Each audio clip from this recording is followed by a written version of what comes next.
Shams al-Marif by Ahmad Al Buni, The Elementals. Welcome. Yes, welcome to you. My original blog on Ahmad Al Buni, Shams al-Marif, keeps gaining in popularity. And now I've discovered that it's less to do with my content, but it's been picked up by YouTube as fitting into a certain genre.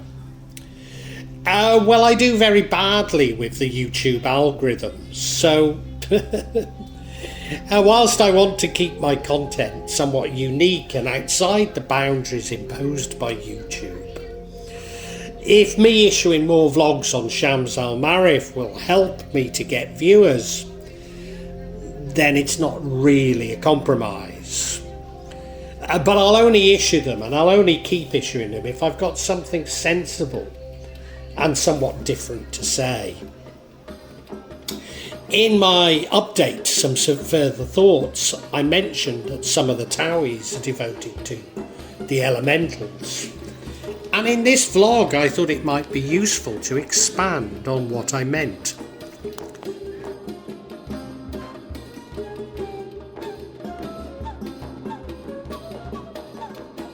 Occult science. I mean, I've mentioned this before, but it's worth repeating. Most Islamic scholars see sorcery as haram, i.e. forbidden, but not the study of magic. Now, I say most because some will argue most vociferously that so too is the study of magic. But why would most Islamic scholars see the study as being okay, but not the practice? Why? Well, of course, it's to protect oneself from magic.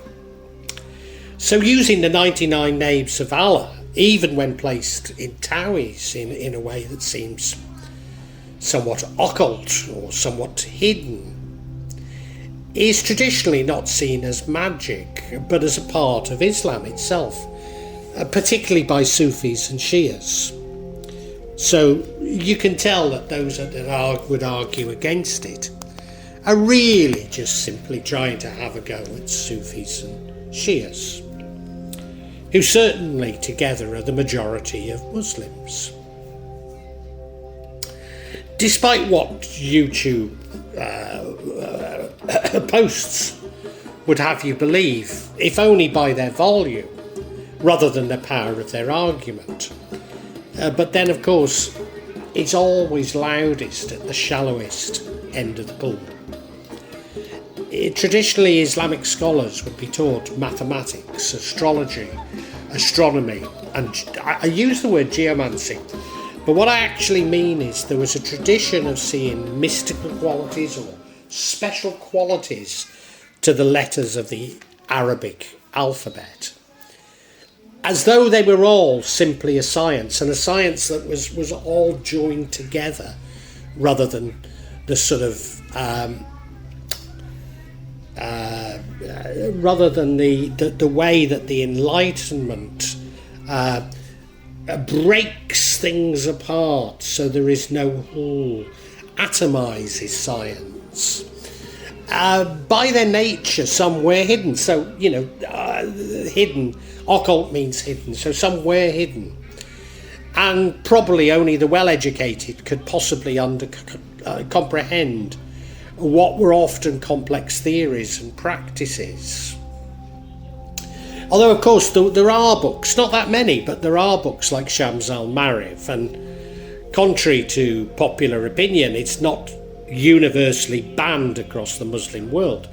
In fact, there are translated, or at least one I know of, translated editions in Indonesia, in Bahasa Indonesia. I'm sure they have them in Turkey and other parts as well. These purposely contain mistakes, and really the only way to acquire this knowledge is through directed study. So, through traditional Islamic scholars, Islamic education. But those who are well educated would certainly understand how to practice and understand this science. And as I say, despite YouTube being full of vlogs claiming that Shams al-Marif is a dangerous book, that it's banned, universally banned across Islam, and that Ahmad Al Buni is a sorcerer practicing Shia, nothing could be further from the truth. He was an Islamic scientist, for goodness sake. But his writings run counter to the determinism of the Enlightenment. It seems like magic to most in the West, and indeed those Muslims that base their Islam on the assumptions of the Enlightenment. So what I'm arguing here is that people don't understand things, so they label it as magic. And unfortunately within Islam there is a growing but nevertheless minority movement of people who see it that way as well. But they're really taking their beliefs from the Christian Enlightenment, even though they would claim to be going back to the origins of Islam. Although, of course, within Islam, and certainly within the West, there are some who would wish to suggest that this is a tautology. Certainly, in this vlog, I'm going to talk about the elementals and the cosmos, which are indeed used by Western magicians. In my previous vlogs, I've also indicated how these could be associated with shaitan and even with jinn. And of course, if this technology is powerful, then wouldn't it be easy to get it wrong or even be tricked by these entities? So this is quite something important that I'm saying. What I'm saying is that if we're agreeing that this technology is powerful, then the technology could be dangerous, particularly if we get it wrong, or entities such as jinn are tricking us into using it. So, there is an argument. I'll agree there is an argument. It's not necessarily one I go along with. But just because what Al Buni writes is seen as being like magic, especially that's been adapted by the rest, Western magicians, and what is Western magic but other people's religion, and has been adopted by magicians, I don't think makes him a sorcerer. In Islamic science, it's Islamic science. Yes, it's hidden. So the word occult it's fine to use the word occult for it because it merely means hidden. But it runs parallel with magic. So it's not Sihir, but the application of Islamic science. Of course, those who condemn Al Buni as a sorcerer simply condemn. There is no discourse, there is no room for discourse. Indeed, they believe that by quoting Al-Quran or Hadith is equal to a reasoned argument. But then most would deny that there is such a thing as an Islamic science, or that Islamic science would be a good thing.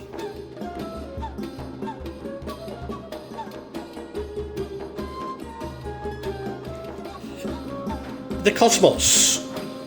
In my last vlog, I argued that the association of magic squares with the 7 planets probably did have an Islamic origin. But at the time, I'd not realised that they are actually contained in Al Buni. So they do come from Al Buni. Much in Shams al-Marif is purposely obtuse to prevent people from causing harm. And so, I'm picking up on translations and interpretations. And sorry, I missed this. Al Buni uses a cosmology in his system, developed from the Platonic system, with a geocentric cosmos of concentric spheres, beginning with nature, or as Alam, at the centre, moving to the Kursi, the foot pedestal, or possibly the chair, depending on how you translate it, then Saturn, then Jupiter, and so on, until we get to the moon. But under the moon is the man inhabited by man. So we finally reach the elemental sphere. Now each of those spheres is associated with a magic square, and indeed a letter of the Arabic alphabet. I should also add that 14 letters there are 28 letters in the Arabic alphabet, but for some reason 14 of them have a magical significance. Well, I say for some reason. It's because they appear before each surat within Al-Quran, sometimes in combination, but nobody's quite sure why they do. In addition, each letter is associated with a number, which I show here. But the different systems exist between North Africa and the Middle East. And as Al Buni was Algerian, sometimes he moves between these different systems, although tends to use the one I'm showing at the moment. There's also a mechanism for calculating each of the 28 days of the moon. The Arabic alphabet, the names of the months, according to the solar calendar rather than the Islamic calendar, which goes on the lunar calendar. And finally, the seasons. Now, these are to provide the user with information on how to create specific squares or towies. So it's, if you like, a lookup table on how you can do this. At this point, I think I also need to acquaint you with the Arabic numerals themselves, because although we call our numerals Arabic, they're not. The Arabs use different numerals. So this is a way of converting them.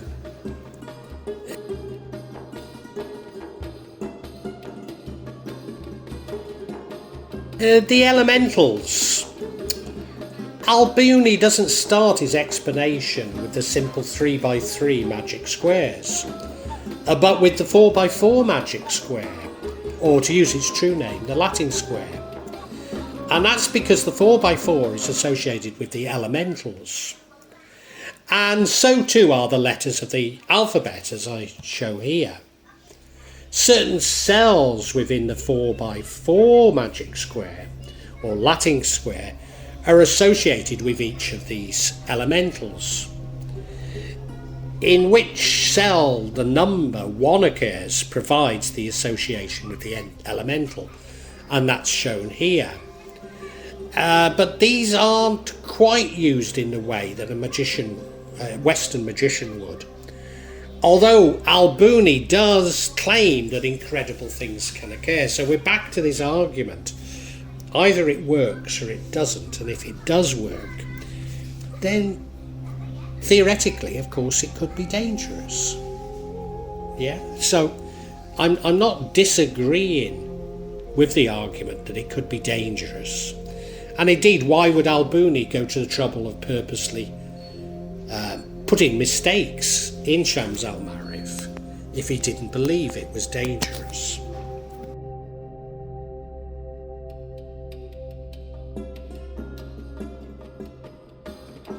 The 99 names of Allah. In spelling the 99 names of Allah, you take the letter and then numerical association, which we've talked about, and you then simply add them up. But remember from my last vlog that each of these 99 names has a specific function. And indeed, these names can also be associated with angels and even shaitan.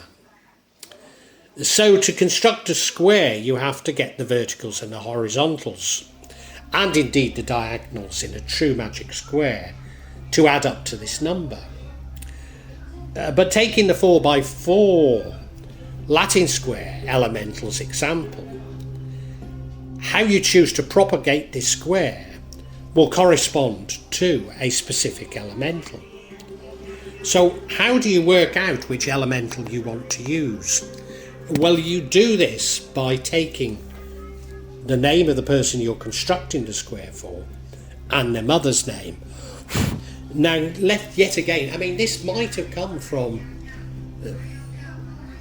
well, it may have come just from Shams al-Ma'arif, but here in Indonesia, knowing the mother's name is absolutely critical to cursing or sending spells to people.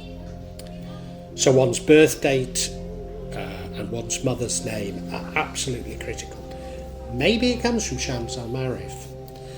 And this is the reason why Al Buni starts by using the 4x4 Latin square, as it's safer to use, as the other squares are more likely to haphazardly, result in an alternative elemental. So in other words, you could get the elemental wrong by not using the 4x4 Latin square. Furthermore, the Arabic letters can be expanded by taking the spelling of the Arabic letter and again adding it up. So what you can see is that it's pretty complicated. It would be fairly easy to make a mistake in doing it. And therefore, if it is powerful, as I've said, then could you be doing something that causes harm? I'm not sure on that. I'm not sure on that. But to condemn it as sorcery, it's just not thinking. It's just not thinking. But should you be engaging with this? I'm not sure. I'm not sure.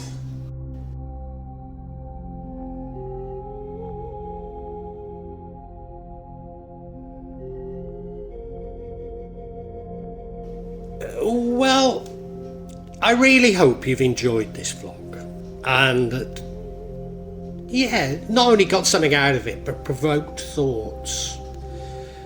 I'm not here to push my beliefs, my thoughts on you, only to open up your own thinking, get you thinking about the world and life. When I started The Real Magic of Java, I believed that I'd only release them every month or maybe every 2 months. But now I find myself adding to this subsection once or twice a week. But please subscribe and hit the bell to get notifications for when I add new parts to this subsection. In part, the reason why I'm doing it more often is that the concept has moved from filming rituals and events that took place in Java to me also describing my beliefs and philosophy. And that does come in response to people expressing an interest in it.